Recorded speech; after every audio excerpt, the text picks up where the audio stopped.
Hey team, Patrick here, following on from a recent video where we looked at the situations when you would take the ball on the rise, at the top, or on the drop.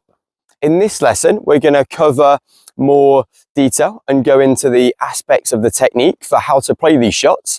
And this really might help you solve the issue of the deep high ball, as it's all about how you approach your footwork and timing. So let's get into it.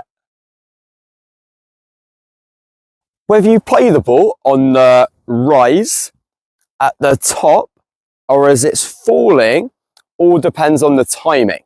When you play the ball on the rise, there'll be very little time between the bounce and the contact. It'll be boom, boom. And if I clap my hands together, where the first clap represents the bounce and the second clap represents the hit, it'll be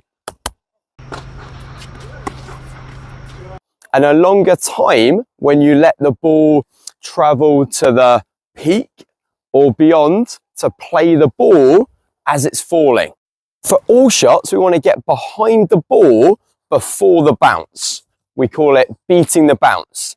And you can even practice different timings on your own with a self-feed. This is maybe not the easiest, particularly practicing on the rise. And if you can do this in a live situation with a practice partner, this is always the best, but practice all three timings.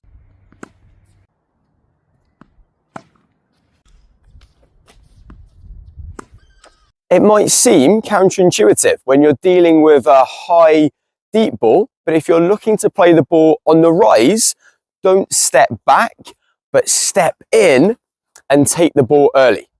You're going to need to get your racket back earlier, so your racket's dropped down by the time the ball bounces, so you can start your forward swing immediately off the bounce.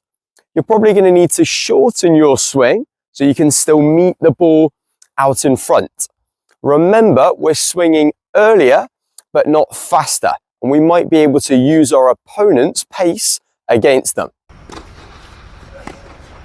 When moving back to take the ball at the peak or as it's falling, you still want to turn as early as possible. You still want to get the racket back early, and it's then the timing of the swing that will change. And don't move back as the ball bounces. This is a common mistake, or the ball will outrun you. You want to move while the ball's in the air so you can find this contact point and timing. This is why high-level players are able to look very relaxed when they execute the shot. It's a combination of an early turn, getting the racket back early, moving behind the ball while it's in the air so they can still execute a full swing.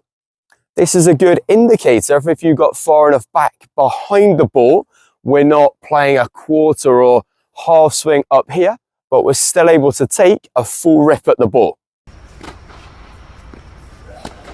And when you're not stepping in to play the ball on the rise, you want to play in an open stance so you can still drive up and through the ball off this back foot.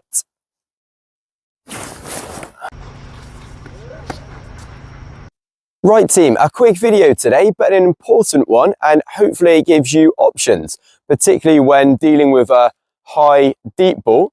And I would say for most players, moving back to let the ball drop is going to be the most comfortable. But if the ball sits up more, you may be able to take it at its apex and drive it.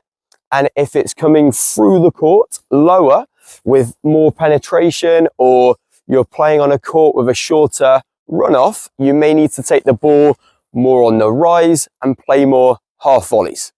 But I hope this video has helped, and if it has, then please leave it a like and a comment down below and subscribe to the channel, and I'll see you on court in the next one. Cheers guys.